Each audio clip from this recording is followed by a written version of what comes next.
Alkaloo, South Carolina, a small town, a place where lives were intertwined. In 1944 it became a town consumed by tragedy. Racial tensions simmered beneath the surface. This was the Jim Crow South. Segregation was the law. Inequality was a fact of life. The black community in Alkaloo faced constant prejudice. They lived with limited opportunities and ever-present fear. Their voices were stifled. Their stories often went unheard. It was against this backdrop of racial injustice that the tragic story of George Stinney Jr. unfolded.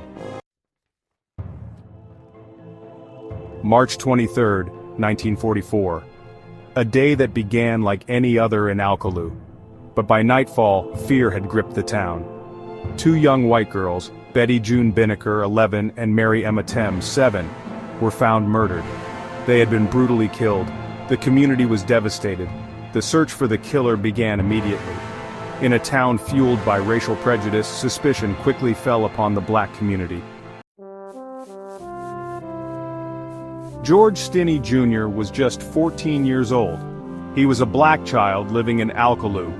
He was small for his age, weighing just over 90 pounds. 2 weeks after the murders, George and his younger brother Johnny were arrested. They were taken from their home. Their parents were helpless to stop it. No warrant was presented, no reason given. George and Johnny were thrown into a world they didn't understand. George was interrogated. He was alone. He was scared. No parents, no lawyer, just the white sheriff and his deputies. Hours of questioning followed. Threats were made, promises broken. Finally, a confession was coerced. The details were suspect. The confession was likely fabricated. But in the Jim Crow South, a black child's word meant nothing against the word of white law enforcement. Johnny was later released. But George was not so lucky. He was charged with the murders of Betty June Binnicker and Mary Emma Thames. Section 5. Railroaded to death, the mockery of a trial. George's trial was a sham. It lasted a single day. The all-white jury heard the coerced confession. No physical evidence linked George to the crime. There were no witnesses to support the accusations. His court-appointed lawyer offered a weak defense. He called no witnesses. He presented no evidence. It was clear that George was not going to receive a fair trial. Section 6. Too young to die, the execution of a child. The verdict was swift, guilty. The courtroom was filled with an eerie silence as the judge's gavel came down. The weight of the decision hung heavy in the air, a decision that would forever alter the course of a young boy's life. The sentence was even swifter. Death. The words echoed through the room, leaving a chilling effect on everyone present. It was a sentence that seemed almost surreal, given the age of the accused. George Stinney Jr., a 14-year-old boy, was sentenced to die in the electric chair. His face, captured in the mugshots, showed a child who could barely comprehend the gravity of his situation. He was just a boy, thrust into a world of adult consequences. He became the youngest person executed in the United States in the 20th century. This tragic milestone marked a dark chapter in American history, a chapter that highlighted the flaws and biases of the justice system. On June 16, 1944, George was led to the electric chair. He was small. He was scared. The prison hallway seemed to stretch endlessly, each step echoing the finality of his fate. The guards, towering over him, led him to the room where his life would end. The adult-sized mask didn't fit his face. He was electrocuted. The mask, too large for his small head, slipped and shifted, a grim reminder of his youth. The electric chair, a monstrous device, awaited him. His small body convulsed with the voltage. The injustice was palpable. The room was filled with the smell of burning flesh, and the sight of a child in such agony was unbearable. It was a moment that would haunt those who witnessed it for the rest of their lives. A child had been murdered by the state. The funeral was a somber affair, attended by those who mourned not just the loss of a young life, but the loss of justice and humanity. George Stinney Jr.'s tombstone stands as a stark reminder of a grave injustice, a symbol of a system that failed a child. Section 7. Justice, though belated, the posthumous exoneration. For decades, George's story remained buried, but the truth has a way of surfacing. In 2014, 70 years after his execution, George Stinney Jr. was exonerated. New evidence emerged. Witnesses recanted their testimonies. The coerced confession was finally acknowledged. A judge vacated George's conviction. The state of South Carolina acknowledged the miscarriage of justice. While too late for George, his exoneration served as a reminder of the failings of the justice system. Section 8. A Legacy of Injustice. Remembering George Stinney Jr. George Stinney Jr.'s story is a stark reminder of the horrors of racial injustice. At just 14 years old, George was the youngest person to be executed in the United States in the 20th century. His trial lasted barely 2 hours, and the all-white jury took just 10 minutes to convict him. This tragic event took place in 1944 in the small town of Alcolu, South Carolina. It highlights the systemic racism that permeated the Jim Crow South. During this era, African Americans were subjected to severe discrimination and segregation. The laws and social norms of the time were designed to maintain white supremacy and control over the black population.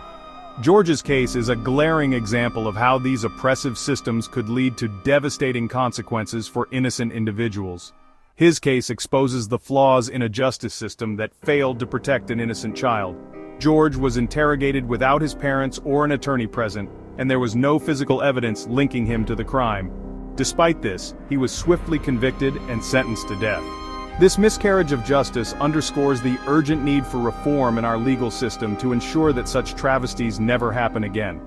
George's story is not just a historical tragedy, it is a poignant reminder of the ongoing struggle for racial equality and justice.